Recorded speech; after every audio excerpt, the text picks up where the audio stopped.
క్రైస్తవులను చెప్పుకుంటున్న అనేక మంది, దేవుని పిల్లలమని చెప్పుకుంటున్న అనేక మంది దేని కొరకు ఎదురు చూస్తూ ఉన్నారు, దేని కొరకు మరి ఆశపడుతూ ఉన్నారు.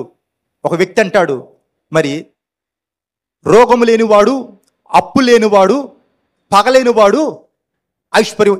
ఈ రోజుల్లో ఎవరు భాగ్యవంతులు, ఎవరు ధనవంతులు అంటే, ఎవరు భాగ్యవంతులు, ఎవరు ధనవంతులు అంటే ఈ మూడు లేనివారంట. ఏంటిది? రోగం ఉండొద్దు, అప్పు ఉండొద్దు, పగ అంటే పగ అంటే శత్రుత్వం.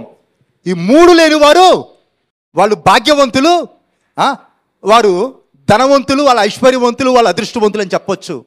మరి ఈరోజు అనేక మంది స్వస్థత కొరకు, విడుదల కొరకు, ఆశీర్వాదం కొరకు వెతుకుతూ ఉన్నారు, కానీ వారు పొందుకోలేకపోతూ ఉన్నారు. బైబిల్లో కొన్ని వందల వేల వాగ్దానాలు దేవుడు మన కొరకు రాయించాడు. అవన్నీ ఎవరి కొరకు అంటే నీ కొరకు, నా కొరకే.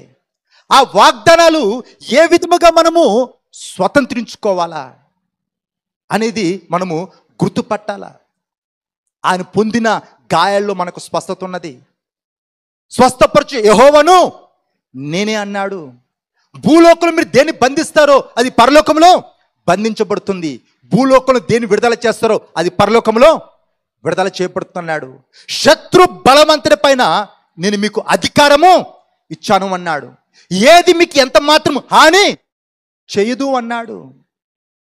నన్ను నమ్మిన వాళ్ళు తలగా ఉంటారు కానీ తోకగా ఉండరు, పైవారిగా ఉంటారు కింది వారిగా ఉండరు, ఇచ్చేవారిగా ఉంటారు కానీ తీసుకునేవారిగా ఉండరు.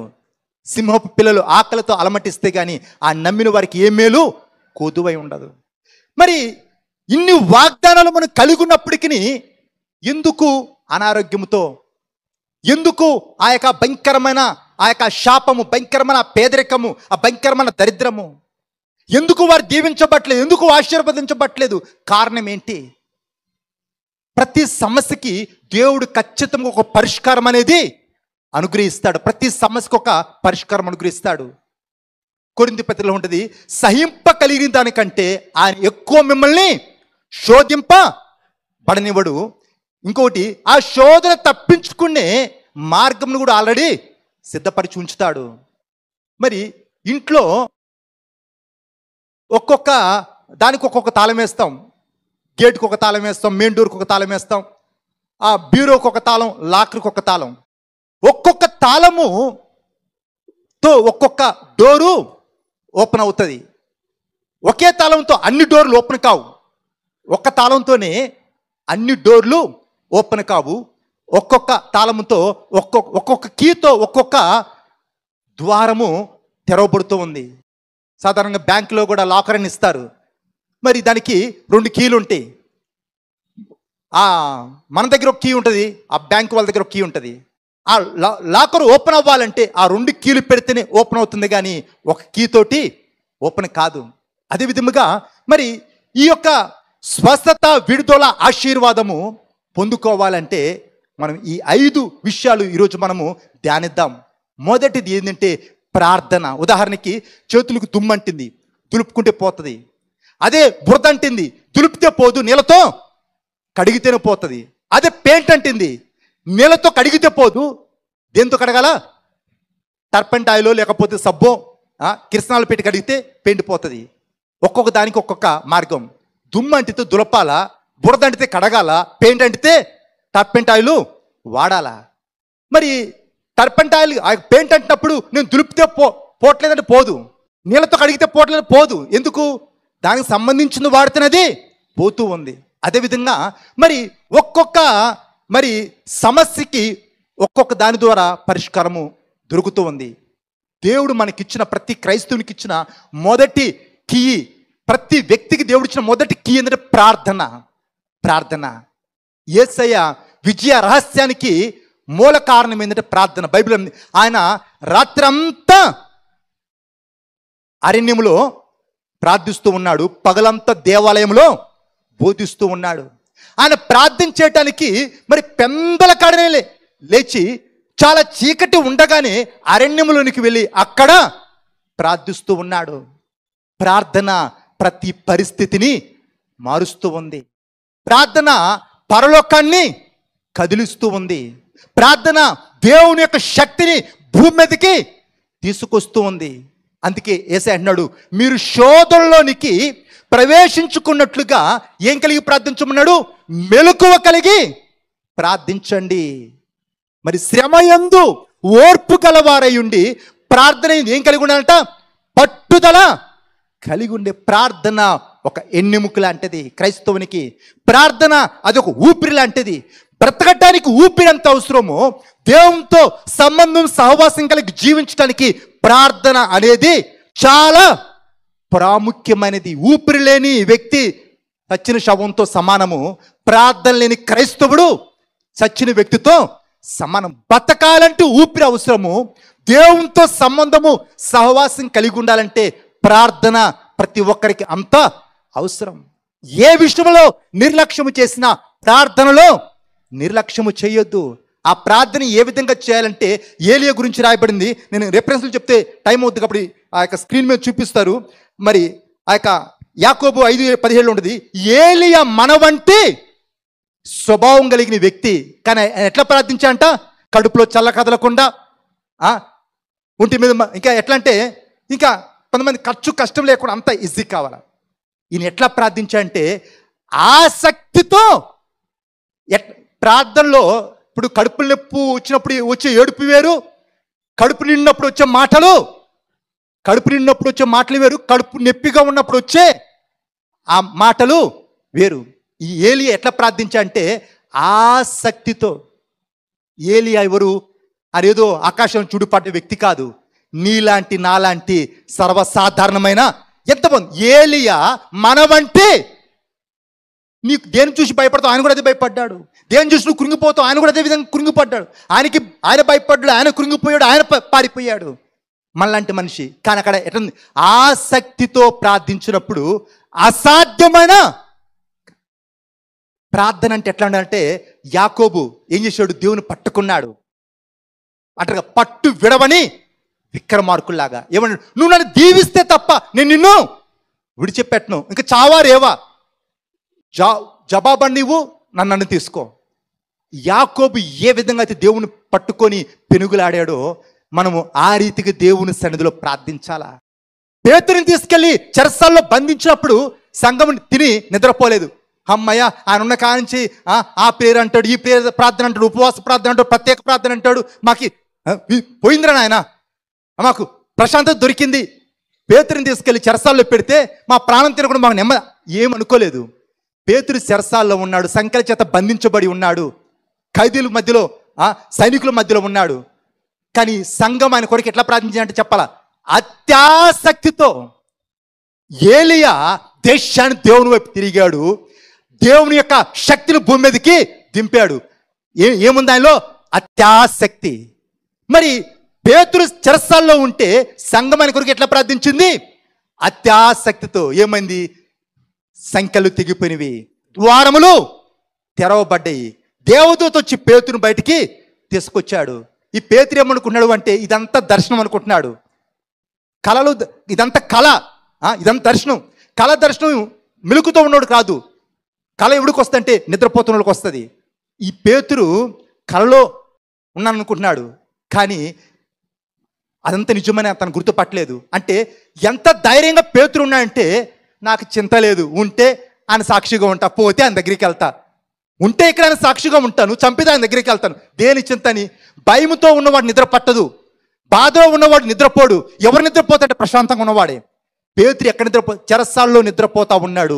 దేవదూత వచ్చి తట్టి లేపి, నీ నడుము కట్టుకో, నీ వస్త్రం పైన వేసుకో, బయటికి పా అన్నప్పుడు ద్వారాల వాడందరికీ అయ్యే తెరవబడుతున్నాయి, సంఖ్యలుడి కింద పడుతున్నాయి. ఇదంతా కళ అనుకుంటున్నాడు. అంటే అంతా నెమ్మదిగా ఉన్నాడు. మరి సంఘము అత్యాసక్తితో ప్రార్థించింది కాబట్టి బంధించబడ్డ పేతురుకి విడుదల కలిగింది. ఏలియా అత్యాసక్తితో ప్రార్థించాడు కాబట్టి దేవుని యొక్క శక్తి భూమి మీద దిగింది, దేశము దేవుని వైపు తిరిగింది. మరి కొన్ని ప్రార్థనల ద్వారా తెరవబడని ద్వారాలు దేని ద్వారా తెరవబడతారంటే స్తుతి ద్వారా. హల్లెలూయా. మొదటిది ప్రార్థన.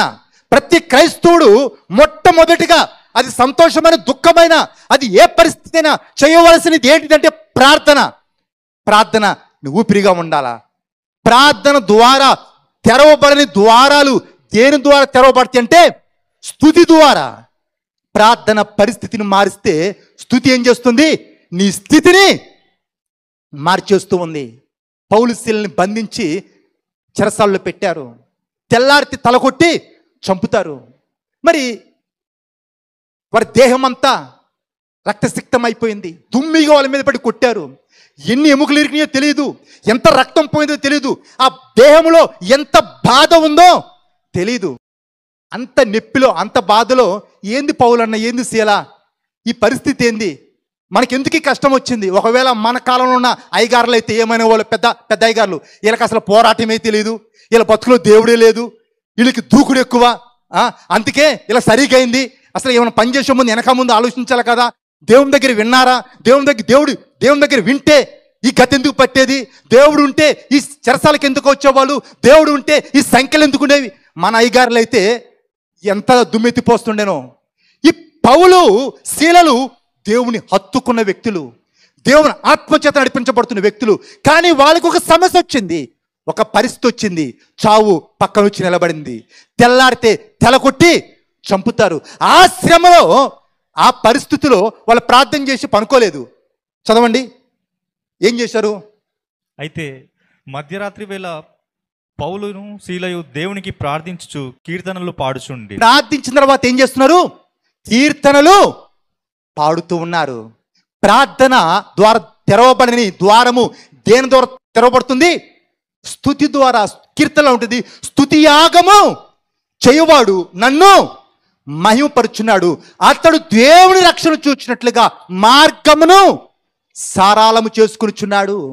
మరి ప్రార్థన ద్వారా జరగని కార్యము దేని ద్వారా జరుగుతుందంటే స్తుతి ద్వారా. నేను అంటాను, ప్రార్థన ధూపం వల్ల దేవుని సన్నిధికి చేరితే, స్తుతి దేవుని యొక్క సన్నిధిని భూమి మీదకి ఏది గొప్పదండి? మన ప్రార్థన దేవుని దగ్గరికి వెళ్ళడం గొప్పదా? ఆ పరలోకమే దేవుని మన మధ్య రావడం గొప్పది? ఏది గొప్పది? నువ్వు ప్రార్థిస్తే ఒక పొగలాగా పరలోకానికి వెళ్తుంది నీ ప్రార్థన. కానీ నువ్వు స్తుతిస్తే నోరు తెరిచి, పరిస్థితి ఏ విధంగా ఉన్నా, ఎవడు ఏమనుకున్నా, శత్రు ముందు మనం పాడుకున్నాం, శత్రువే నీ స్థితి చూచి వీడి పని అయిపోయింది, ఇంక లేవడు, ఈ దెబ్బతో క్లోజ్ చాప్టర్. శత్రువే నీ స్థితి చూచి అతిశయ పడుతున్నా, కృంగిపోబాకు, నాకేలా శ్రమలని చెప్పి నువ్వు కలవరపడబాకు. తేరి చూడు యేసుని అగ్నిలో నిలిచెను నీకై. ఆ అగ్ని గుండమే నిన్ను హెచ్చిస్తుంది. ఆ శరసాలే నిన్ను ఉన్నతమైన స్థితికి తీసుకెళ్తుంది. యేసేపు ఎక్కడి నుండి సింహాసనం మీదకి వెళ్ళాడంటే, ఇంట్లో నుండి పోయి సింహాసనం మీద కూర్చోలేదు. చెరసాల నుండి ఎక్కడికి వెళ్ళాడు? సింహాసనం మీదకి వెళ్ళాడు. ఈరోజు మరి నీ స్థితి ఎంత హీనంగా ఉన్నా, శత్రువు రకరకాల కట్ల చేతని బంధించాడేమో. రోగం అనే కట్లు, అప్పనే కట్లు, కుటుంబ సమస్యలనే కట్లు, చెప్పుకోలేని కట్ల చేతను బంధించబడవు. అంటాను, వాడు అన్ని బంధించగలడు, కానీ నోటి నోడు బంధించలేడు. అన్ని వైపుల ద్వారాలు వాడు మోయగలడు, కానీ ఆ పైన ద్వారాన్ని వాడు ఎప్పటికీ మోయలేడు. ఈ పౌలు శీలలు దేవుణ్ణి స్తుతించినప్పుడు ఏమైంది? అకస్మాత్తుగా ఆడ బాగుంటుంది. అప్పుడు అకస్మాత్తుగా నువ్వు దేవుని స్తుతిస్తుండు, అసలు నువ్వు ఊహించినట్లుగా. ఎట్లా అంటే చూచే వాళ్ళకి మతిపోయి, అరే నిన్నటిదాకా ఎక్కడున్నాడు? ఫుట్పాత్ మీద ఉన్నాడు, ఈరోజు ఏంద్రని ఆయన సింహాసనం మీద ఉన్నాడు. నిన్నటిదాకా చావు బతుకు మధ్య ఇదిగో అప్పుడో ఇప్పుడు పోతాడు, ఇక చావు కబురి విందాము అనుకుంటున్న వాడు ఇప్పుడేంద్ర బాబు ఇంత బలాఢ్యుడిగా తయారాడు. అకస్మాత్తుగా ఏమైందంట? మహా భూకంపం. మహా అంటే చిన్నది కాదు, చాలా పెద్దది. మహా భూకంపము కలిగేను, చెరసాల పునాదులు అదిరేను. వెంటనే తలుపులన్నీ నువ్వు స్తుతిస్తూ ఉండు, మూయబడ్డ తలుపులు, ఏళ్ళు తరబడి నువ్వు ఎంత ప్రార్థించినా, ఎంత ఏడ్చినా, తెరవబడని ద్వారాలు, తెరవబడిన తలుపులు, నువ్వు దేవుని స్తుతిస్తుండగానే ఆ తలుపులన్నీ నీ కొరకు దేవుడు తెరుస్తాడు. అంతేకాదు, ఏమైంది మరి? తెరవబడిన అందరి బంధకములు ఊడిపోయాను. సైతాను ఏ విధంగా నిన్ను బంధించాడో, ఏ విధంగా నిన్ను పట్టుకున్నాడు. నువ్వు స్తుతిస్తూ ఉంటే ఆ బంధకాలు తెగిపోతే, నీ బంధకాలు కాదు, నీ చుట్టూన వారు, నువ్వు చూస్తే చాలు ఆశీర్వాదం, నువ్వు అడుగు పెడితే చాలు దీవెన, నిన్ను ముట్టుకుంటే చాలు అభిషేకము. నీ జీవితము ఒక అద్భుతముగా క్రీస్తు యొక్క పరిమళ సువాసనగా మారుతుంది. చూడు, పౌలు శీలలు ఆ చెరసాల్లో ఆ సంఖ్యల మధ్య ప్రార్థించి పాటల ద్వారా దేవుని స్తుతించారు. చెరసాల పునాదులు బద్దలని, ద్వారాలు తెరవబడ్డాయి, వారి బంధకాలు ఊడిపోయినాయి. ఇశ్రాయేలు స్తుతించారు, ఎరుకో గొడవలు కూలిపోయినాయి. యెహోషాపాతు స్తుతించాడు. వీళ్ళు పాటుకుని స్తుతించడం మొదలు పెట్టగానే దేవుడు మాటుగాళ్ళని పెట్టి శత్రువులను హతమార్చాడు.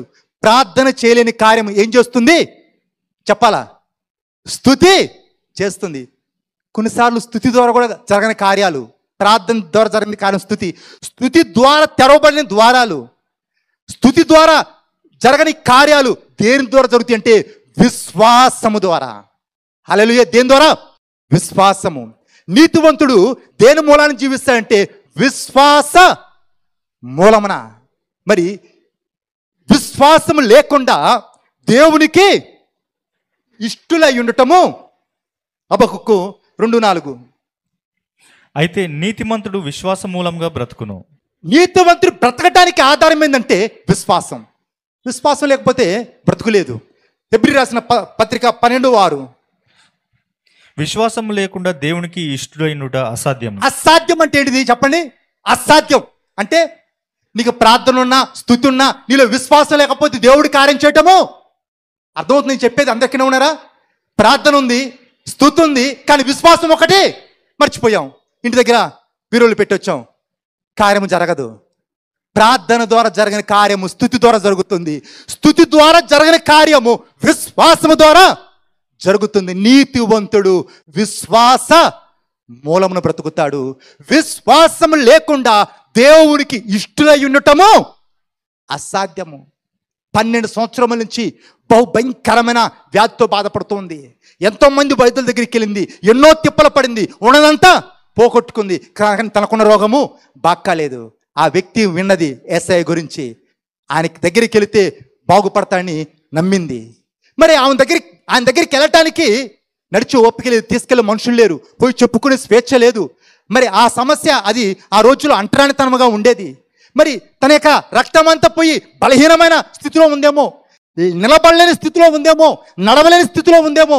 యేసయ్య ఉన్న చోట జనసమూహాలు ఇసుక వేస్తే రాలటువంటి గుంపులు వస్తూ ఉన్నారు. ఆ గుంపుల మధ్యలో ఆమె నడుచుకుంటా పోయేది కాదు. నాకు అనిపిస్తుంది ఆమె దోగాడుకుంటూ వెళ్తుందేమో, ఆమె పాక్కుంటూ వెళుతూ ఉందేమో. యేసయ్య దగ్గరికి వెళ్తున్నప్పుడు ఎంతమంది ఆమె కాళ్ళు తొక్కారో, ఎంతమంది ఆమె చేతులు తొక్కారో, ఎంతమంది ఈక్కిలాగి పడేశారో.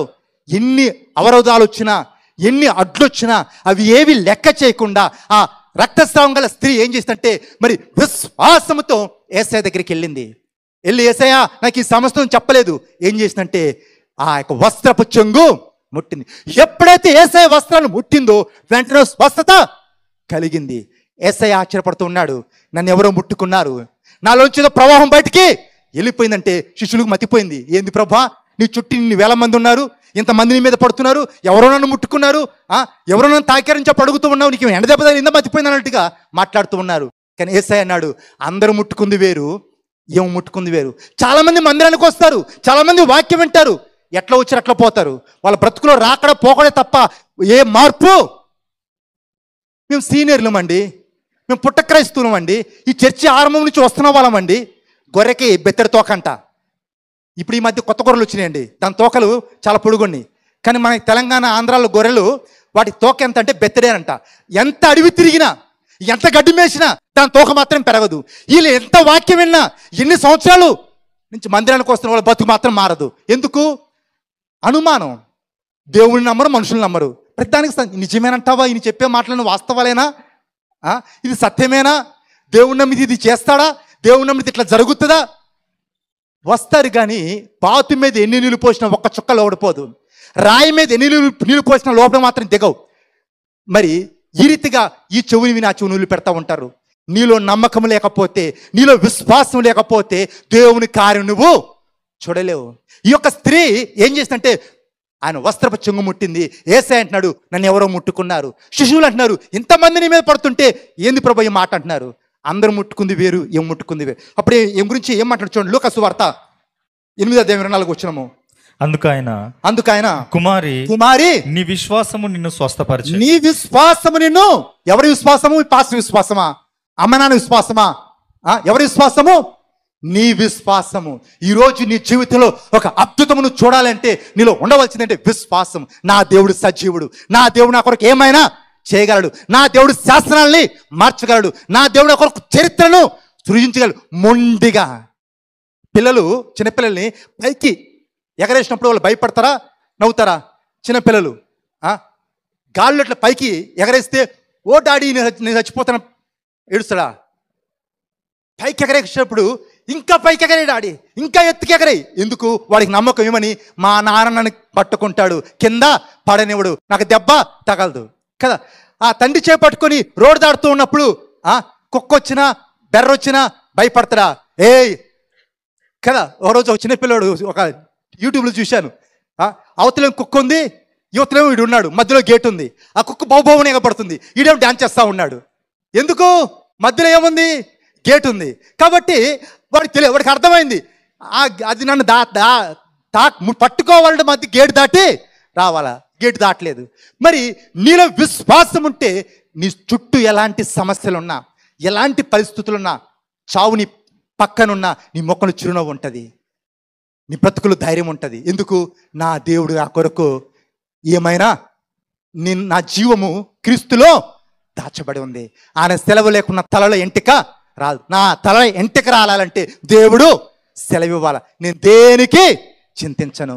విశ్వసించువాడు ఏం చేయడంట?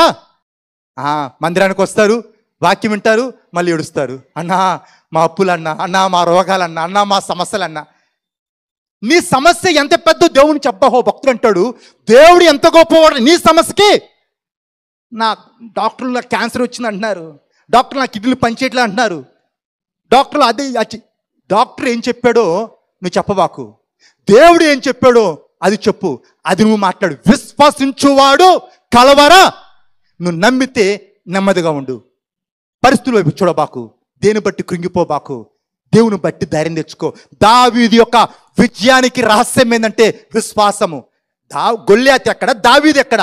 గొల్యాతు బలం ఏంది, దావీదు బలం ఏంది? దావీదు అన్నాడు, అరే ఈ రోజు నీ తల తెగనరికి ఇజ్రాయేల్ దేవుడు ఉన్నాడని చెప్పి నేను రుజువు చేస్తానంటే, దావీదు చేతులు ఏముంది? కర్ర తప్ప కత్తి లేదు. కర్ర చేత పట్టుకుని తల తెగనరుతా అన్నాడు. ఏంటిది? విశ్వాసం. నీ చేతులు కత్తి ఉంది కదా, నువ్వు కత్తె, ఈటె, డాలు ఇవన్నీ తీసుకుని నా మీదకి వస్తున్నావు. నేను జీవం గల దేవుని పేరట నీ మీదకి వస్తున్నాను. ఈ దినము నీ తల తెగనరికి ఇజ్రాయేల్ దేవుడు ఉన్నాడని చెప్పి నేను ఇది విశ్వాసం అంటే. ప్రార్థన ద్వారా జరిగిన కార్యము స్తుతి ద్వారా జరుగుతుంది. స్తుతి ద్వారా జరిగిన కార్యము విశ్వాసము ద్వారా. విశ్వాసము ద్వారా నువ్వు ఎప్పుడైతే దేవుని పైన ఆనుకుంటావో దేవుడు కార్యం చేస్తాడు. విశ్వాసము ద్వారా జరగని కార్యము దేని ద్వారా జరుగుతుంది తెలుసా? ఉపవాస ప్రార్థన ద్వారా. మరి హామాను అనుకున్నాడు, మద్దకై ఒక్కని చంపడం చిన్నతనం అనుకొని ఇజ్రాయేల్ జాతిని లేకుండా తుడిచేద్దాం అనుకున్నాడు.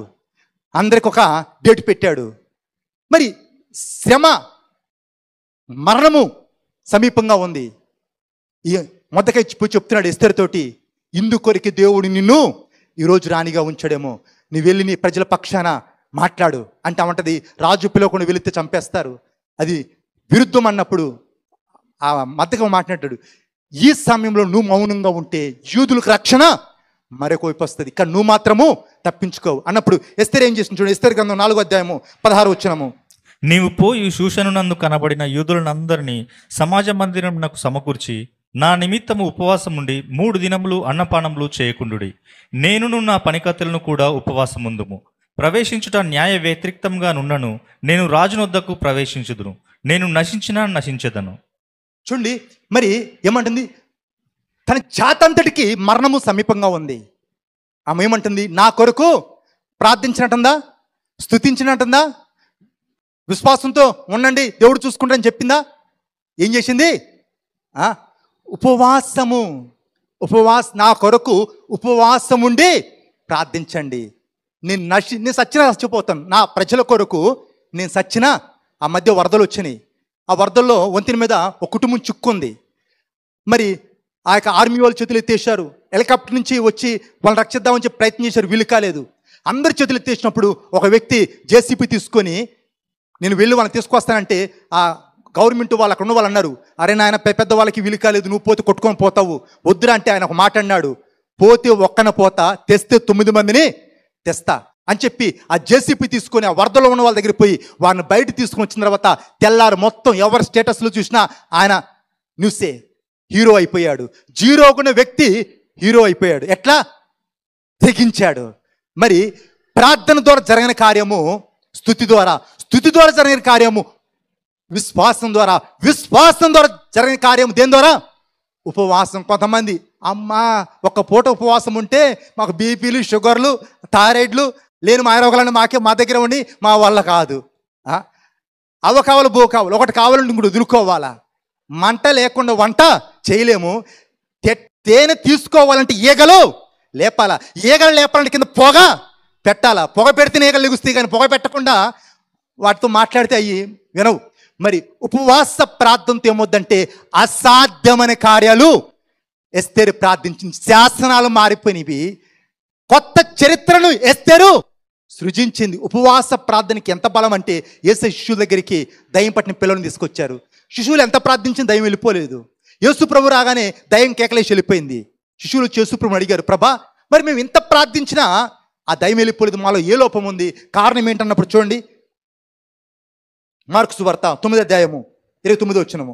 అందుకు ఆయన ప్రార్థన వలననే గాని మరి దేని వలన నేను ఈ విధమైనది వదిలిపోట అసాధ్యమని వారితో చెప్పాను. అక్కడ కింద ఉంటది ఉపవాసం అని ఉంటుంది చూడండి, కింద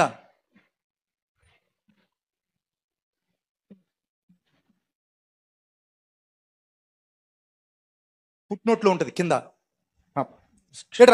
మీరు ఇంటికి వెళ్ళినారు చదువుకోండి. అందుకు ఆయన ప్రార్థన వలన కానీ ఉపవాసం వలనే కానీ తప్ప మరి దేని వలన ఈ విధమైనది అంటే కొన్ని మొండి దయ్యాలు ఉంటాయి కదా, మొండి రాయబడింది ఈ విధమైనది వదిలిపోవట అసాధ్యం. కొన్ని పట్టుకుంటూ వదలవు. ఆ వదలం వాటిని ఏం చేయాలంటే ఉపవాసం ఉండి ప్రార్థించాలా. ఉపవాసం ఉండి ప్రార్థించినప్పుడు ఆ మొండి సమస్యలు తొలగిపోతాయి. మరి బైబిల్లో ఎంతోమంది భక్తులు ఉపవాసం ఉండి దేశం కొరకు, లోకం కొరకు విజ్ఞాపన చేశారు. మనకు మాత్రం మన యొక్క దైవజనుడు ఉపవాసం ఉండి దేవుని సన్నిధిలో మొరపెట్టాడు. ఆయన ప్రార్థించిన ఫలితాలు ఈరోజు మనము చూస్తూ ఉన్నాం. ఉపవాసము అద్భుతాలను జరిగిస్తుంది, శాస్త్రాల్ని మారుస్తుంది. ప్రార్థన ద్వారా జరిగింది, స్తుతి ద్వారా జరిగింది, విశ్వాసం ద్వారా జరగంది, ఉపవాసము ద్వారా జరగంది. దేని ద్వారా జరుగుతుందండి చెప్పాలా? దేవునికి ఇవ్వటము ద్వారా. బైబిల్ చూడండి, సామెతల గ్రంథము 2వ కొరింథీయుల పత్రిక, కొరింథీయులకు రాసిన 2వ పత్రిక 9వ అధ్యాయము 6వ వచనం. కొరింథీయులకు రాసిన 2వ పత్రిక 9వ అధ్యాయం 6వ వచనం. కొంచెముగా విత్తువాడు కొంచెముగా పంట కోయును, సమృద్ధిగా విత్తువాడు సమృద్ధిగా పంట కోయును అని ఈ విషయమై చెప్పవచ్చును. సనుగు కొనకయు బలవంతంగా కాకయు ప్రతివాడును తన హృదయంలో నిశ్చయించుకొనిన ప్రకారము ఇయ్యవలెను. దేవుడు ఉత్సాహంగా ఇచ్చువారిని ప్రేమించును. దేవుడు ఎవరిని ప్రేమిస్తాడు అంటే ఉత్సాహముగా ఇచ్చేవారిని. నువ్వు దేవుని ప్రేమిస్తే ఆ ప్రేమకు రుజువులు ఉండాలా. క్రియలు లేని విశ్వాసము మృతము, విశ్వాసానికి క్రియలు ఉండాలా. మనం దేన్నైతే ఎక్కువ ప్రేమిస్తామో దాని గురించి ఎక్కువ ఆలోచిస్తాము, దాని గురించి ఎక్కువ మాట్లాడతాము, దాంతో ఎక్కువ సమయం గడుపుతాము, దాని కొరకు ఎక్కువ మనం ఖర్చు పెడతాం. ఎందుకు? దాన్ని మనం ప్రేమిస్తున్నాం కాబట్టి. నిజముగా నువ్వు దేవుని ప్రేమిస్తే ఏం చేస్తావు? మాటలతో కాకుండా చాతల్లో నువ్వు చూపుతావు. కొంచెం విత్తువాడు కొంచెం పంటకొస్తాడు, విస్తారముగా విత్తువాడు విస్తారమైన పంటకొస్తాడు. పంట కోయాలంటే నియమం ఏంటంటే విత్తనము విత్తాలా. 10 ఎకరాల పొలం ఉంది, కానీ నువ్వు 1 ఎకరమే విత్తనం చల్లావు, 10 ఎకరాల పంట రాదు. నీకు భూమి ఉన్నప్పుడు ఏం చేయాలంటే ఆ భూమికి తగ్గ విత్తనాన్ని చల్లాలా. నువ్వు ఎంత విత్తనం విత్తుతావో, పిడికిలు విత్తితే సంచి తెస్తావేమో, అదే సంచి విత్తనాలు విత్తితే లారీ విత్తనాలు. నువ్వు విత్తే దాని మీద ఆధారం. కొంతమంది విత్తనమే విత్తరు, పంట విత్తకుండా పంట రాదు. పంట కోయాలంటే ముందు విత్తనము విత్తాల. సామెతల గ్రంథము 2వ అధ్యాయము, సామెతల గ్రంథం 3వ అధ్యాయము 9-10 వరకు. నీ రాబడి అంతటిలో ప్రథమ ఫలమును, నీ రాబడి అంతటిలో ప్రథమ ఫలమును, నీ ఆస్తిలో భాగమును ఇచ్చి యెహోవాను గణపరచుము. అప్పుడు నీ కొట్లలో ధాన్యము సమృద్ధిగా నుండును. ఎప్పుడు నీ కొట్లో ధాన్యము సమృద్ధిగా ఉంటుంది.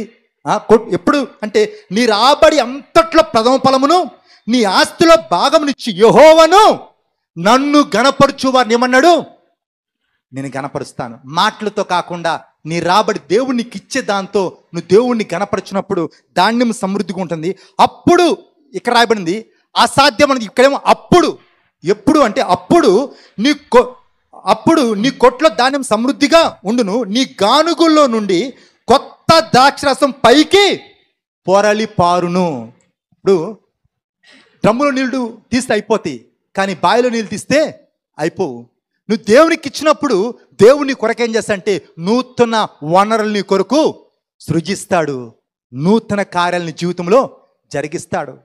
అన్నిటికంటే శ్రేష్టమైనది ఏంటంటే దేవునికి ఇవ్వటము. దావీదు ఆశపడ్డాడు బెత్లెహేము బావి నీళ్ళు తాగాలని చెప్పి, ఆజ్ఞవలేదు, ఆశపడ్డాడు. కానీ తన దగ్గర ఉన్న సైనికులు వెళ్ళి ఆ బావిలో నీళ్ళు తీసుకొచ్చారు.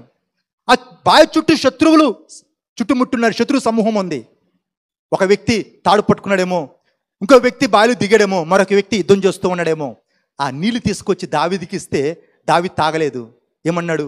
ఇది వాళ్ళ యొక్క రక్తము, ఎందుకు ప్రాణాలు తెగించి వెళ్ళి ఆ నీళ్ళు తీసుకొచ్చారు కాబట్టి ఈ విలువైంది దేవునికి అర్పితము. మరి నువ్వు దేవునికి ఇస్తున్నావంటే అది నీ రక్తమై ఉంటుంది, నీ కష్టార్జితమై ఉంటుంది. ఒక 1000 రూపాయలు నువ్వు సంపాదించాలంటే దాని కొరకు ఎంతో పని చేయాల్సి ఉంటుంది. మరి నీ యొక్క రక్తము ద్వారా కూడా నువ్వు దేవుణ్ణి స్తుతిస్తూ ఉన్నావు, దేవుణ్ణి ఆరాధిస్తూ ఉన్నావు. మలాకిలో ఉంటుంది. మలాకి మరి బైబిల్ అంతట్లో దేవుణ్ణి శోధించు అన్న పదం ఇక్కడ తప్ప ఇంకెక్కడ మనకు కనబడదు. 3వ అధ్యాయం 10వ వచనము. నా మందిరంలో ఆహారం ఉండునట్లు 10వ భాగం అంతయు మీరు నా మందిరపు నిధిలోనికి తీసుకుని రండి. దీని చేసి మీరు నన్ను శోధించిన ఎడల నేను ఆకాశపు వాకిండ్లను విప్పి పటజాలనంత విస్తారంగా దీవెనలను కుమ్మరించదనని సైన్యములకు అధిపతి యెహోవా సెలవిచ్చుచున్నాడు. దేవుడు చెప్తున్న మాట, దీన్ని చేసి ఇది చేయకుండా, ఖర్చు పెట్టకుండా, కష్టపడకుండా ప్రభా దీవించు అంటే ఏం రాదు. ఖర్చు పెట్టకుండా, కష్టపడకుండా పుట్టి నువ్వు ప్రార్థన చేస్తూ కూర్చుని కార్యాలు జరగవు. దీన్ని చేసి నన్ను శోధించండి. ఏమన్నా? ఆకాశ వాకిళ్ళు ఇప్పి పట్టజాలని దీవెనలు నేను మీకు అనుగ్రహిస్తాను అన్నాడు. ఆ చిన్న పిల్లవాడు యేసయ్యకి 5 రొట్టెలు 2 చేపలు ఇస్తే యేసయ్య ఏం చేశాడు? తిరిగి 12 గంపలు ఇచ్చాడు. ఆ యొక్క యేసయ్యకి మరి నీళ్లు ఇస్తే యేసయ్య ఏం చేశాడంటే నీటిని ద్రాక్షరసంగా మార్చి ఇచ్చాడు. యేసయ్య ఖాళీ దోనిస్తే పట్టజాలని విస్తారమైన చేపలు వాళ్ళకి, దోణులు మునిగిపోయే చేపలు వాళ్ళకి ఇచ్చాడు. పైకి ఏది వేస్తామో కిందకి అది వస్తుంది. నువ్వు దేవుని కొరకు ఏదైతే చేస్తావో దేవుడు ఎవరికి అచ్చి ఉండడు. ఆయన ప్రయాసముచ్చుడికి అన్యాసిన దేవుడు కాడు. మరుగున పడిన ప్రయాసకి దేవుడు బహిరంగముగా ప్రతిఫలం అనుగ్రహిస్తాడు. ఈరోజు నీకున్న సమస్యల నుంచి, నీకున్న బంధకాల నుంచి విడుదల పొందాలంటే, దేవుని కార్యాలు చూడాలి అంటే మొదటిగా ప్రార్థన, 2వది స్తుతి, 3వది విశ్వాసము, 4వది ఉపవాసము, 5వది దేవునికి ఇవ్వటము. ఇవి చేసి చూడు, నీ పరిస్థితి మారకపోతే అప్పుడు అడుగు. ఇవన్నీ చేసిన తర్వాత కూడా కొంతమంది జీవితంలో ఆ పరిస్థితులు మారు. అది దేవుని యొక్క చిత్తం అయి ఉంటుంది. లాజరు బైబిల్లో చూస్తాము, ఆయన భూమి మీద ఉన్నంత కాలము పేదవానిగా ఉన్నాడు. కానీ పరలోకానికి వెళ్ళిన తర్వాత ధనవంతునిగా దేవుని యొక్క రొమ్మును ఆనుకొని, మరి అబ్రహాం రొమ్మును ఆనుకొని కూర్చునే ఆ యొక్క స్థితిని దేవుడు తనకు అనుగ్రహించాడు. మరి ఇది ఇత్తే స్థలము, అది కోసే స్థలము. నువ్వు ఇక్కడ ఏది ఎత్తుతావో తిరిగి ఆ పంట నువ్వు పొందుకోగలుగుతావు. దేవుడు మన సాయించి ప్రార్థన చేసుకో.